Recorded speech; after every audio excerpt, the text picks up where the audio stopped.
Kabila n'organisera jamais les élections. Où que vous soyez en train de nous suivre présentement, fidèles téléspectateurs de Congo France, merci pour la sympathique attention chargée de fidélité et de confiance et bienvenue dans votre site qui vous livre l'information en temps réel. 1er février 2017, 1er février 2018, cela faisait un an jour pour jour depuis la disparition inopinée du sphinx de Limete, Etienne Tshisekedi. Hier, à la cathédrale, les hommages lui ont été rendus, pas seulement là-bas, mais également à Fatima avec le Premier ministre Bruno Tshibala et aussi à Lemba avec Valentin Moubaké. Les réactions fusent de partout après le point de presse du président de la République, l'incursion dans la résidence du cardinal Mosengo, l'affaire John Tshibangou. Voilà le point qui vont consacrer l'échange entre nous et l'une des grandes signatures de la presse congolaise, qui n'est plus à présenter d'ailleurs. J'ai cité M. Fidel Lusango, à qui j'ai dit bonjour. Bonjour confrère. D'entrée des jeux, dites-nous quel est votre diagnostic de la situation politique actuelle en République démocratique du Congo. La situation politique, je dis socio-politique, est catastrophique. Nous ne sommes plus un pays normal. Nous sommes tombés dans le ravin. Nous sommes allés dans le bas-fond. Il n'y a pas d'État. Il n'y a pas d'État. C'est la jungle, n'importe qui fait n'importe quoi. Et le pays est en train de sombrer. Et les gouvernants actuels ne semblent pas être intéressés à cela. Bien au contraire, ils aggravent encore la situation avec des décisions stupides, des décisions méchantes, des décisions criminelles, des décisions qui font la honte. Voilà la situation politique. À tout point de vue, dans tous les domaines. Une année déjà, depuis que Tshisekedi nous a quittés, mais c'est depuis peine à être rapatrié dans sa terre natale. Qu'est-ce qui justifie ces blocages, à votre avis, M. Fidel Lusango? Le premier blocage est fait par le gouvernement, disons, le régime en place, qui a montré une position vraiment qu'on appelle antipatriotique. Tshisekedi Etienne ne s'appartenait plus. Depuis l'âge de 48 ans, Tshisekedi, docteur en droit, le premier docteur en droit congolais, pouvait faire n'importe quoi, occuper n'importe quel poste qu'il a occupé. Mais il a consacré sa vie pour installer la démocratie dans ce pays. Et il y a mis toute sa force physique, morale. Il a même impliqué sa famille. Il a sacrifié ses enfants, sa femme, ses frères et sœurs, ses cousins, pour la cause du Congo. Donc c'était une icône, une figure emblématique. Tshisekedi est le genre de phénomène qui arrive une fois le siècle. C'est comme Khomeini, n'est-ce pas? C'est comme Mandela, Nelson Mandela. C'est ça la hauteur de cet homme là-bas. Et voilà que le régime actuel se met à tergiverser, à prendre des décisions, à ne pas reconnaître la valeur de cet homme. Et pourtant, le combat d'Etienne Tshisekedi, c'est ce combat qui a fait qu'on a Joseph Kabila aujourd'hui. C'est ce combat qui a fait qu'on avait eu Laurent Désiré Kabila. Tshisekedi a combattu Mobutu. Et pourtant, il avait tout avec Mobutu. Il avait tout obtenu avec Mobutu. Mais il a consacré, il a sacrifié sa vie, celle de ses enfants, de sa femme, de sa famille, pour la cause du Congo. Mais voilà comment le régime le remercie. Vraiment, ça m'appelle de la manière la plus ridicule. Tantôt, non, on ne peut pas donner l'autorisation qu'on l'enterre. On dit, bon, vous n'avez pas l'enterre, nous l'enterrons chez lui à la maison. Non, non, non, non, non. Mais sur cette question, nécessairement, c'est le gouvernement qui doit prendre une décision. Ce n'est pas la famille biologique de choisir le site pour enterrer Tshisekedi. La famille a dit, Tshisekedi ne nous appartenait plus. Et nous voulons lui faire des obsèques nationales, dignes de son nom, du combat qu'il a mené. Alors nous voulons un endroit quand même qui soit visible, qui pourra servir de lieu de pèlerinage pour tous les Congolais, à commencer par Kabila lui-même et tous ceux qui l'entourent. Non, ils se sont montrés d'une méchanceté, d'une ingratitude incroyable. Pourquoi on a fait un mausolée là, juste la place pour son père? Pour son père, il adore un mausolée. Mais le combat de Tshisekedi dépasse de loin le combat de Laurent Désiré Kabila. Je dis bien de très loin. Désiré Kabila, c'est qui? C'est quelqu'un que les Rwandais ont amené ici, au pouvoir. Tshisekedi a toujours été, il s'est battu ici, il n'a jamais été en exil. Et pourtant, il avait l'occasion. Mobutu, qu'est-ce qu'il n'a pas fait, Tshisekedi? Alors, vous voyez, ça, c'est quelle façon de remercier une icône pareille? Un martyr, un véritable héros de la démocratie. Et il aura cette gratification quand le régime partira. Pourquoi pas avec ce régime?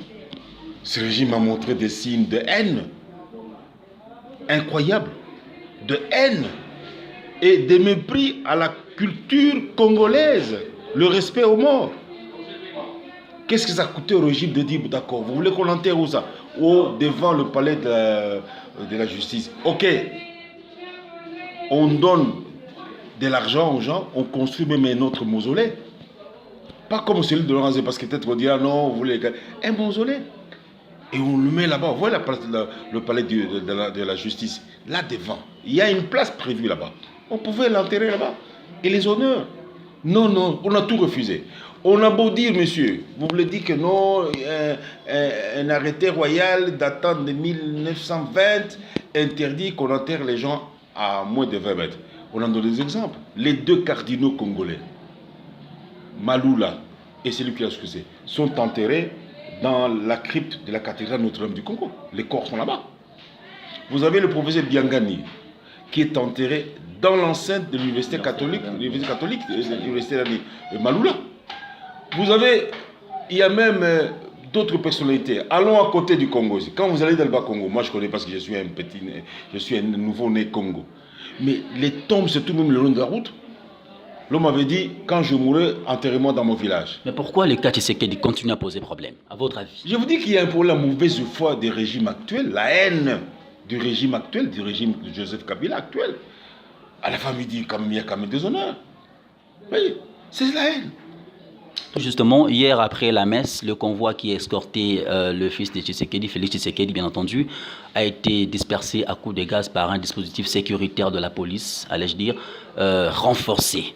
Pensez-vous que c'est aussi une bonne méthode par rapport à la décision, en fait, par rapport à cette projection du président Kabila qui avait promis dès le mois de mars de créer une loi sur les marches? Ne voyez-vous pas que c'est encore une entorse sur cette promesse? Moi, ça ne m'étonne pas. Quand j'apprends que la police nationale est allée lancer des grenades lacrymogènes dans une maternité où il y a des nourrissons, là, ça ne m'étonne pas. C'est un régime criminel. Un régime génocidaire. Quand on envoie des policiers jeter des grenades lacrymogènes dans une maternité où il y a des nourrissons, et il y a une dame qui attendait famille, qui était en attente d'accoucher, qui est finalement accouché. Heureusement qu'il y avait d'autres femmes qui sont venues intervenir. Mais tous les bébés là qui ont avalé les gaz de ces grenades lacrymogènes. Des conséquences? Des conséquences? Je suis sûr qu'il y a ceux qui sont morts. Mais puisqu'on ne sait pas les identifier. Tu vois le geste de la police. Alors ça ne m'étonne pas fort, que ça ne m'étonne pas qu'on apprend que Mais qu'est-ce qu'ils sont allés faire là à Fatima? Qu'est-ce qu'il y avait à craindre là-bas? Sécuriser la population. Comment ça? Les gens sont allés faire une messe, quittent la messe, ils rentrent chez eux. Ils rentrent chez eux, même s'ils chantent les chansons à de leur parti. Où est le problème? Ça perturbe quel ordre? Voilà la mauvaise foi, la haine de ces régimes contre ce peuple. Tout à fait. Hormis la messe dite à la cathédrale, à la mémoire de Tshisekedi, le Premier ministre s'était réuni aussi avec ses compagnons à Fatima. Valentin Moubaki était à Lemba. À votre avis, M. Fidel Msangou, qui incarne réellement l'esprit Tshisekedi? Confrère, je retiens d'une conversation amicale avec un des fondateurs de l'UDPS. Feu Joseph Ngaloula Pandangila. Chez lui à la maison, on était en train de manger. Et je lui pose la question. Il m'a dit, patriarche, dis-moi, qu'est-ce que c'est cette affaire de l'UDPS? Il interrompt son repas, il me dit, regarde-moi dans les yeux. L'UDPS est une œuvre sacrée. Et moi ici, je ne peux pas créer une autre UDPS. L'unique UDPS, c'est celle que dirige mon frère Étienne Tshisekedi à l'imiter. Et lui, il est parmi les rédacteurs de la lettre des 13 parlementaires. C'était Joseph Galula, un ancien grand journaliste à l'époque coloniale. Mais Tchibala fait partie des compagnons de lutte que Tshisekedi. Je réponds. Ça, c'est Pandalji qui me dit. Et je vais créer un autre parti. Parce que l'IDP, c'est une œuvre sacrée. Il n'y aura qu'une seule IDP, celle qui est à limiter. Pandalji me disait ça vers les années, je ne sais pas, 94-95, me disait ça. Il m'a dit, regarde comment mon ami, mon ami Kibasa a échoué. Parce qu'il n'a pas été dans la ligne de la création de ces partis. D'abord, il n'était pas là. Kibasa n'a jamais fait partie des 13 parlementaires. Lui, il était au bureau politique. Quand 13 vaillants Congolais ont écrit une lettre à Kabila, à Mobutu à l'époque, pour lui parler des mots qui déchirent la nation. Et ces gens avaient, tu sais qu'ils avaient 48 ans. Courageusement, ici à Kinshasa, pas ailleurs. Oui, alors quand vous me dites non, il y a ceci, cela, l'UDPS a son siège à Limité, sur la 10e rue. Et cette maison a été achetée par Étienne Tshisekedi. Avec quoi? Avec de l'argent qu'il a touché du gouvernement. Ses arriérés en tant qu'ancien Premier ministre ont été calculés et on l'a payé en effet de 2 millions de dollars. Le gouvernement a payé ça. Je connais les gens qui ont dirigé les démarches pour toucher. Kabila a payé ça. Mais nous avons comme l'impression que... Et je continue. Tshisekedi a pris 1 200 000, il a acheté la maison là. Et pour lui, il fallait mettre comme propriété l'UDPS. Maman Marthe avait dit, et les enfants, papa, non. On connaît l'esprit des Congolais. Mettez à votre nom et au nom des enfants, et le mien aussi. C'est ce qui était passé. Et la maison a été payée dans des normes correctes. Les documents ont été livrés par des officiers, des officiels compétents. Et les textes, le secret d'enregistrement est là. Au nom de Tshisekedi, ses enfants et sa femme. Et il a dit, bon, ce sera le siège. Alors, celui qui se dit de l'UDPS, qu'il aille au siège. Moi, je suis journaliste du phare. Même maintenant, je peux prendre mon taxi, je descends au journal, j'ouvre le bureau, j'y entre. Et personne ne vient me chasser de là. D'accord? Et pourtant, c'est un quotidien. Tout à fait. Alors, ceux qui se disent de l'UDPS, il n'a qu'à aller au siège. On a connu pas mal de UDPS X, Y, Z. Mais chaque fois, ils reviennent toujours à limiter. Là, tous ceux qui s'agitent un peu à gauche, à droite, je ne cite pas les noms, vous les connaissez, ils savent qu'ils sont dans l'illégalité. Ils savent très bien ce qu'ils font, c'est de la vaste blague. C'est une façon de se taper un peu d'argent, à peu de frais, au peu de Kabila, c'est tout. Et ils jouent mal, ils vont échouer. D'abord, ils ont déjà échoué. Parce que quand ils ont fini leur messe là-bas, pourquoi ils n'ont pas été au siège? Tandis que ceux qui étaient avec Félix sont allés directement au siège. Félix n'est pas président du parti. Félix est secrétaire national chargé des relations internationales, c'est tout. Actuellement, le parti de l'UDPS s'appelle Kabound, secrétaire général, consacré depuis l'époque de Tshisekedi, en attendant le congrès. Et le siège est là. Je vais voir ceux qui font beaucoup de boulot. Je leur avais dit, je les connais tous. Je dis, mais attention, n'osez pas aller au siège, vous risquez de faire couler votre sang. Parce que là, c'est une maison sacrée par Tshisekedi. N'osez pas aller là-bas. Ils n'ont jamais mis les pieds là-bas.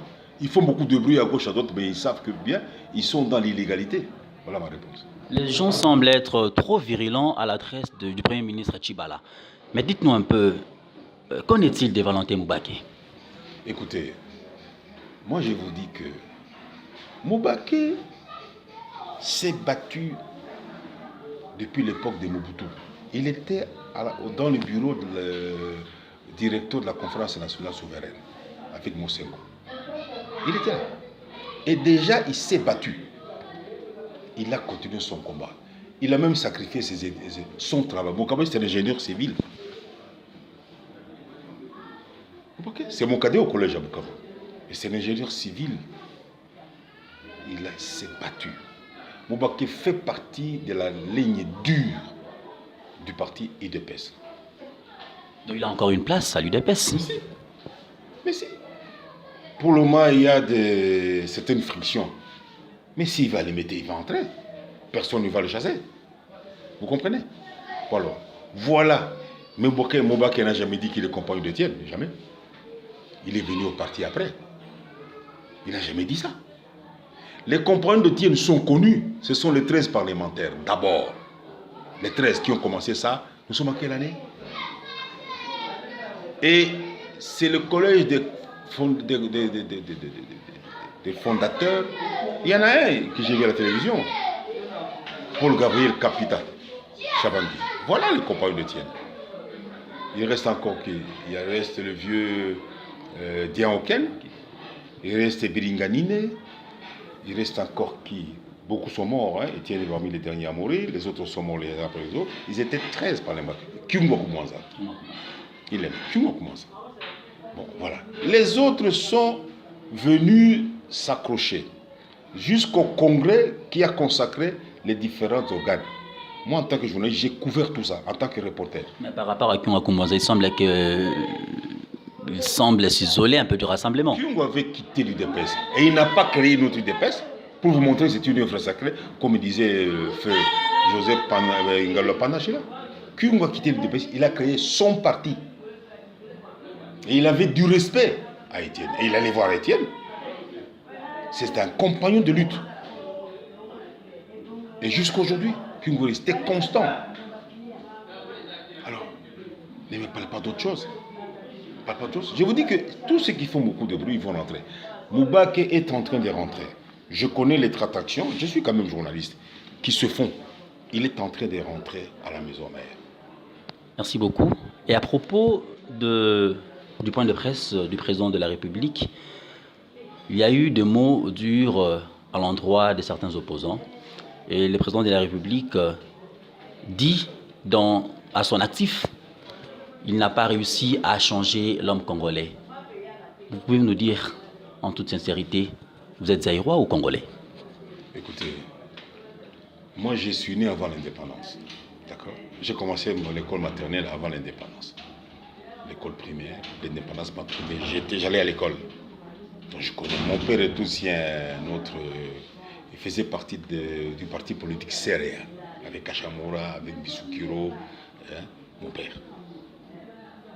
J'ai vu mon père faire la campagne à Bukavu. Moi, j'ai vu. Donc, je connais bien l'histoire de ce pays. Et je la connais trop bien en tant que... Parce que je suis né ici. Je ne suis pas en exil, moi. Ou dans une bourse quelque part. Non, je suis né à Bukavu, à l'hôpital général.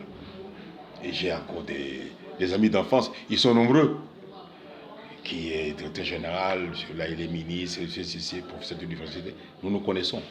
Donc, nous sommes en train de disparaître, mais nous sommes encore là. J'ai des amis qui sont nés avec moi dans la même maternité. Et nous avons grandi, ils sont encore vivants. Nous avons pris de l'âge, mais nous sommes encore là. Alors, maintenant, il y a ceci. Je regrette que le président Kabila ait parlé en tant que partisan. Le président Kabila n'a pas compris et ne comprend pas la constitution congolaise. Un président de la République est consacré comme le garant de la nation. Garant, c'est ça le président de la République. Ce n'est pas n'importe qui. Nous sommes 80 millions d'habitants, mais il y a un homme parmi nous qui est consacré comme garant. Symbole de l'unité nationale. Donc tout le monde se retrouve en lui. Quand vous allez en France, actuellement, Emmanuel Macron, il n'a plus de parti politique parce qu'il est le symbole de l'unité nationale. Garant de la nation. Magistrat suprême qui peut commuer les peines, même des morts. C'est le seul à pouvoir le faire. Et Kabila parlait comme un partisan. Et un petit partisan là, vraiment un petit partisan.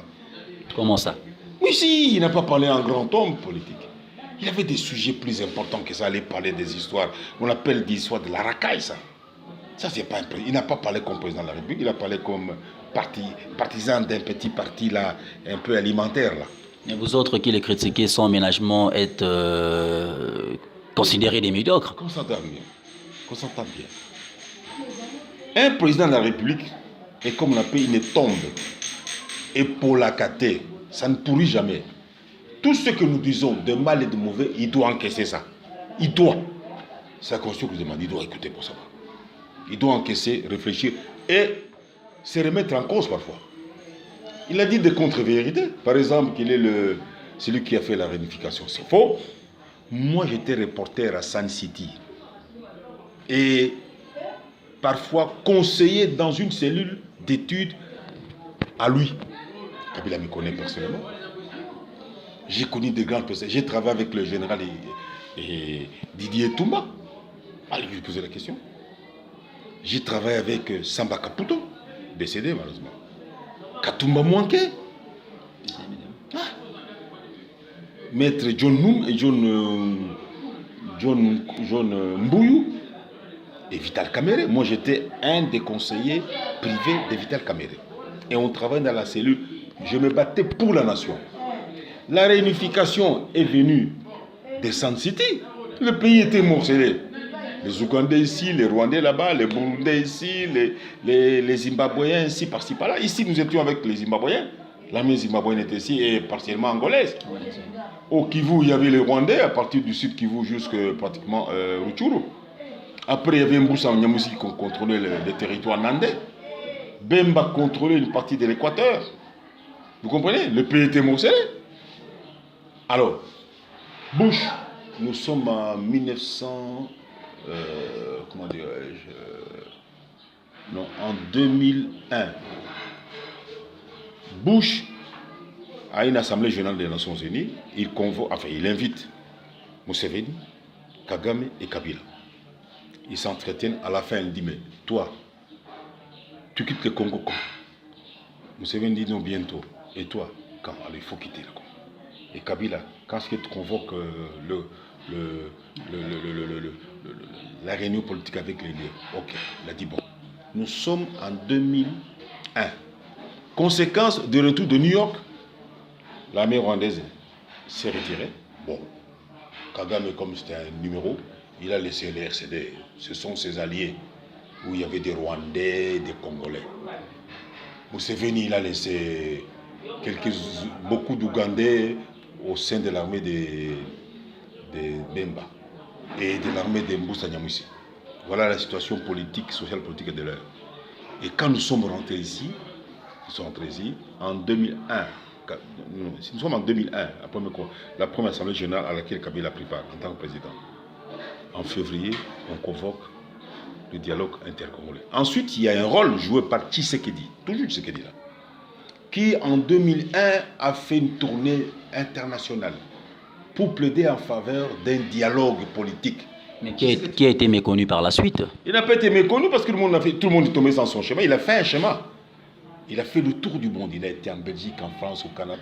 Il plaidait pour un dialogue intercongolais, pour rassembler toutes les forces sociales et politiques. C'est Tshisekedi, toujours en 2000. Il a fait le tour du monde avec sa femme.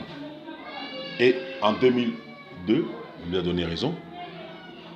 Et nous nous sommes retrouvés à Sun City. Et nous avons négocié pendant 2 mois. Et nous avons eu la réunification. Ce n'est pas l'œuvre de Kabila seul. Les initiateurs sont là. Les étrangers et Étienne Tshisekedi. Ça, je peux le dire, preuve à l'appui. Il n'a pas s'inventé. Il était un des pions de la division et de l'occupation du pays par les... Lui, il avait les Zambiens, les Zimbabwéens, il avait les Angolais. Mais le mot vient d'être lâché tout de suite là, M. Fidel Moussambou. Pensez-vous que nous sommes toujours occupés? On peut parler de l'occupation jusqu'à ce jour. Occupés jusqu'aujourd'hui par l'Ouganda et le Rwanda. Les militaires rwandais sont ici, certains sont même dans les FARDC. Nous les connaissons. La partie de l'Est, pourquoi il y a toujours guerre? C'est l'armée ougandaise qui joue le jeu. Une guerre économique. Derrière Et comment? Je pose la question. La fameuse rébellion ADF Nalu, elle ne finit pas. Elle opère au Congo, jamais en Ouganda. C'est une rébellion ougandaise. Pourquoi elle ne va pas se battre à l'Ouganda? C'est l'armée ougandaise, sous couvert de l'ADF. Et l'armée rwandaise qui est dans l'armée congolaise ici, déguisée. C'est les militaires rwandais avec des tenues militaires congolaises. C'est tout. Ils sont là, nous les connaissons. Et même nous le disent. Ils disent, nous sommes là pour ça. Le pays est toujours occupé. Je ne connais pas, je n'ai jamais fait attention pour qu'on sache qu'il n'y a pas des Zimbabwéens dans l'armée congolaise. Peut-être qu'il y en a. Ou des Angolais, peut-être qu'il y en a. Ouais. Le pays est occupé, la preuve. Il n'y a que le sang qui coule. Il n'y a que la guerre. Oh, on a tapé ici, on a fait ceci. Le pays n'est pas en paix. Depuis l'avènement de l'AFDEL, le Congo n'est pas en paix. Le sang coule chaque jour. Nos filles, nos femmes sont violées chaque jour. Maintenant, c'est au Kassai. On allait fabriquer un mensonge grossier avec le fameux Kamina Sapo. Un mensonge grossier. Un crime contre l'humanité. Un génocide au Kassai. Vous voyez, à charge de qui? Du régime actuel avec ses complices extérieurs. 17 ans après, M. Fidel Moussangou, dites-nous un peu si aujourd'hui Kabila partait. Oui. Quel souvenir positif garderez-vous de ce président de la République qui a organisé, il faut le reconnaître, par 2 fois les élections démocratiques en RDC? J'ai gardé l'image d'un homme qui a passé son temps arrêté à faire tuer. Image positive. Négative. Pas d'image positive. Aucune image positive. Regardez le pays. Moi j'ai connu Air Congo. J'ai connu Air Zaïre. Mon frère. Air Zaïre faisait le tour du monde. On avait la meilleure compagnie aérienne privée africaine. C'est Air Zaïre. Nous avons eu 2 DC-10 avant même la Belgique. Les pilotes sont vivants. Il y a mon ami et frère, le commandant Ilunga. Il y a des soldats qui ont vieilli. C'est le premier noir à piloter un DC-10. Et maintenant, aujourd'hui, nous sommes la risée du monde. Même le Rwanda a une compagnie aérienne. Et pourtant, les Rwandais vont. Le Rwanda, c'est un petit pays. On peut faire ça à vélo. Mais nous, on n'a rien. À cause de ce régime. 2. Le chemin de fer, mon frère. On avait un chemin de fer performant qui faisait jusqu'à l'Afrique du Sud. Ça n'existe plus. Le lac Tanganyika, il y avait des bateaux, il n'y avait que des bateaux congolais. Les Burundais n'en avaient pas, les Tanzaniens n'en ont pas non plus. Ils attendaient les bateaux congolais pour aller même quitter Bujumbura pour aller à Kigoma. La Tanzanie quittait Kigoma pour aller au Burundi, au Congo. On avait ça. Le fleuve ici, il y avait des bateaux. On faisait Kisangani par bateau et dans des bateaux de luxe. Les trains bas Congo ici, il fallait le voir. De luxe. Ça n'existait plus. Les routes asphaltées, il y en avait. Non asphaltées, les véhicules passaient. Le Mumbafu Kinshasa, les Gizenga et compagnie sont allés en VW. Jusqu'à Kisangani, la route était là. Ils ont pris l'avion. Donc les routes existaient. En 60, 61, ils sont partis en voiture de Léopoldville jusqu'à Stanleyville. Les routes existaient. Les gens prenaient la voiture jusqu'à Kananga, jusqu'à Mujima, jusqu'à Lodja. Mon ami et grand frère, le colonel Oba, il m'a dit qu'il est parti un jour en voiture jusqu'à Lodja. Même ici, il m'a raconté ça un jour, la mère de mon petit frère. Il a dit, mais un jour, on a pris le véhicule à Lodja, on lui a dit ça. Mais il était encore trop payé avec son oncle. Alors écoutez, nous sommes descendus trop bas. Et quelle image, quel souvenir vient déraper là? C'est un destructeur. C'est tout. Il n'a rien fait. Regardez là, la voirie urbaine. Voilà les mondes, les tonnes d'immondices qui pullulent à travers la ville. Et quand il est là, pour enlever ça, il faut une conférence nationale souveraine. Pour ça. Et puis, quelle image. Et puis, le Congo. Lui, j'étais content qu'il a fait quand même un aveu. Il n'a pas su changer les aéros en Congo. Non. Il a oublié une chose. À force de faire du mal, il a renforcé l'idée du nationalisme dans le Congolais. Le Congolais n'accepte pas l'occupation étrangère à cause de lui. Le Congolais, c'est lui qui favorise ça. C'est lui qui ne veut pas mettre en place une armée solide. Il ne veut pas. Nous allons en arriver tout justement. Mais dites-moi un peu, est-ce que vous êtes optimiste par rapport à l'organisation des élections cette année? Parce que le président de la République a promis une plus de s'y impliquer pour que cela soit effectif. Kabila n'organisera jamais les élections. La preuve est gardée. Parmi les actes politiques qu'il devait poser, c'est libérer les prisonniers politiques. Il a libéré des pénis frétins et cesser les poursuites judiciaires stupides. Par exemple, une figure de proue, l'un des meilleurs gouverneurs que le Katanga ait eu, un excellent homme d'affaires. Regardez l'équipe Mazembe. C'est l'œuvre de Katumbi. De Katumbi Moïse. Et regardez le stade de Kamalongo. C'est Moïse Katumbi. Moïse n'a jamais géré cette société. Moïse est homme d'affaires. Moïse ne gère pas. Parce qu'il est, il est homme politique, quand il a cessé, il a des gérants. Il a toujours des gérants. Il était riche, mais il en est sorti très riche. Écoutez, c'est un homme d'affaires averti. Je vais vous donner l'exemple de Moïse. Quand il est gouverneur, Moïse convoque toutes les compagnies minières. Il leur dit, je vais donner à chacune d'entre vous 600 hectares. Et faites-moi l'agriculture et l'élevage et la pêche. Dites, je donne les terres gratuitement. Vous allez rembourser les taxes. Les entreprises ont commencé à faire l'agriculture. Une année après, le Katanga n'importe plus la farine, parce qu'au Katanga, on parle de nous casser Katanga, c'est le boubou. Au Katanga, c'est sacré. C'est l'époque quand vous arrivez à Mobutu, vous allez voir des véhicules zimbabwéens, sud-africains, avec de la farine de fromage, farine de maïs, pour les boucaris. Le Congo a commencé à exporter la farine en Zambie et en Angola, et même au Zimbabwe, par la grâce de Dieu. Une année après. Ouais. 2. Les compagnies minières ont été bien encadrées et les recettes tombaient. De sorte que c'est Moïse qui parfois volait au secours de ses collègues gouverneurs des deux Kassai et même du Maniema. Quand ils sont fauchés, ils disent bon, je peux vous prêter autant, vous allez payer même dans son état. Oui, c'est qu'on oublie. Oui, ça je vous dis, j'ai vécu ça, j'ai même écrit là-dessus. Et il s'est mis à réfectionner les routes.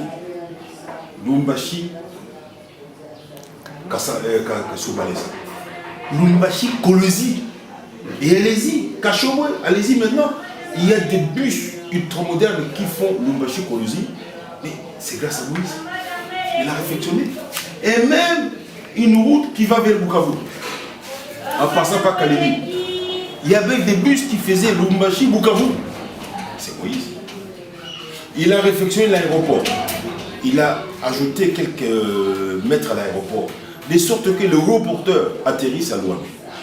Merci beaucoup. Nous allons peut-être clore ce dossier Moïse et sur le point de presse du président de la République pour aborder la question en rapport avec l'incursion de ces messieurs qu'on a pu arrêter dans la résidence du cardinal Monsengo. Ça, ce sont des intimidations stupides. Le cardinal Laurent Monsengo est parti au Vatican, il a pris l'avion à Angélie. Et quand il voyage, c'est une particularité qui le... Parfois, oui, non, une particularité qui le caractérise. Il prend juste un petit sac, le même il vient. Il fait la file comme tout le monde. Souvent on dit non, cardinal, venez ici. Il dit non, cardinal, venez. Alors les gens de bonne volonté prennent ses papiers, remplissent ses papiers. Cardinal. Il ne prend jamais un secrétaire. Depuis longtemps, moi je le connais depuis qu'il était même à la confiance. C'est comme ça qu'il voyage. À part le chauffeur qui le dépose à l'aéroport parce qu'il n'aime pas conduire. Il m'a dit non, je ne veux pas conduire parce que vous savez, il sait conduire, très bien conduire. Il conduit même les motos et les vélos. Ça c'est cardinal. Il est allé à l'aéroport, il était là. Il a fait les formalités discrètement. Et il a fait sur tout le monde. Oui. Les gens sont venus le saluer. Mais comme nous les catholiques, nous avons baisé la bague du nez. Beaucoup sont venus. Ça c'est nous avons l'habitude de baiser la base des gens. Beaucoup sont venus la vérité assis. Calmement. Il a pris son avion, il est parti calmement. Alors il n'est pas là. Alors il y a un malgré qui escalade. On l'a attrapé. Ça, ce sont des intimidations. Les mêmes intimidations qu'on exerce sur Madame Léonie Kandolo, membre féminin du comité laïque de coordination. Il y a des hommes en armes, en tenue, policiers, qui sont allés au couvent des sœurs Joséphites de Kinzambi. C'est tout sur la 8e rue à Limité. Ils ont molesté les sœurs. Je me demande s'ils ne les ont pas violés. Parce qu'ici, quand vous avez des militaires qui vous molestent et violés, à la recherche de Mme Lomi Kandolo. Je souhaiterais plus aborder cette question très prochainement, si peut-être vous allez encore répondre à notre invitation. Mais vous êtes journaliste d'investigation, M. Fidel. Dites-nous un peu, que savez-vous de l'affaire John Tshimbangu? En quelques mots, parce que nous allons clore. John Tshimbangu est un vaillant militaire congolais qui a travaillé dans les services de sécurité militaire, qui a reçu une formation adéquate pour ça. Il a travaillé dans l'armée congolaise, et puis il s'est retrouvé par hasard du côté de XCD, il a travaillé, et puis il s'est retrouvé, il a évolué avec le juge. C'est un militaire des services de sécurité, un excellent. C'est comme ça qu'on va le nommer chef d'état-major dans le Kasaï. Et puis il y a eu la brouille avec les autres. Il a commencé sa rébellion d'abord au Kasaï, et puis il a disparu. Et on apprend qu'il était en Centrafrique, et puis il a disparu.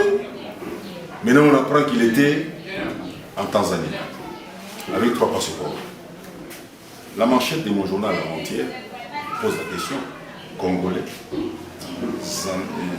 Tanzanien ou encore un passeport là, centrafricain. Moi je dis oui. C'est une pratique dans les services de sécurité de négocier des documents de voyage pour leurs membres. C'est un échange avec les autres services de sécurité. Ça c'est une pratique. Parce que comment est-ce qu'il a pu avoir ses passeports? Ce sont des passeports qu'il a quand il exerçait comme agent de sécurité de l'armée. Bon, Kinshasa demande sur une condition. 1. Il n'y a pas de traité d'extradition entre la Tanzanie et le Congo pour pouvoir obtenir son extradition. 2. Même si ça existait, comme il est en conflit avec le régime actuel, il ne bénéficiera pas d'un procès équitable ici. C'est pour ça qu'on ne va jamais l'extrader. La preuve, pourquoi on n'a jamais extradé Koundabatouare? Il est au Rwanda, où il a tué des gens dans le territoire de Massissi et de Rutshuru. Koundé Dakizaï, c'est la côte douce. Toujours là pendant qu'il est mort d'une crise cardiaque, pour qu'il ne parle pas. Pourquoi on n'extrade pas beaucoup d'officiers rwandais qui ont tué au Congo? Ils sont identifiés. Les officiers de M23. Pourquoi on n'extrade pas? Parce qu'il n'y a pas de traité d'extradition entre les deux États. Personne ne peut les signer. C'est même pourquoi. S'il y en a un, demain, il y a un coup d'État au Rwanda, quand on fait au Congo, le Rwanda va commencer à se qu'on puisse le extrader. Il y en a pas. Merci beaucoup, M. Fidel Moussamou, pour d'avoir répondu à notre invitation. Et nous espérons que ce ne sera pas la dernière fois. Nous remercions infiniment, fidèles téléspectateurs, de nous avoir accordé votre sympathique attention durant tout ce temps. Et disons sincèrement merci au numéro 1 du site, M. Didi, Josué Didi Dipumba, qui lui a placé sa confiance en nous pour réaliser ce travail. Et nous fixons rendez-vous déjà prochainement. Restez branchés à votre site. L'information à la source, c'est nous. C'était votre humble serviteur. J'espère la Bunda, l'image de la presse. Merci beaucoup.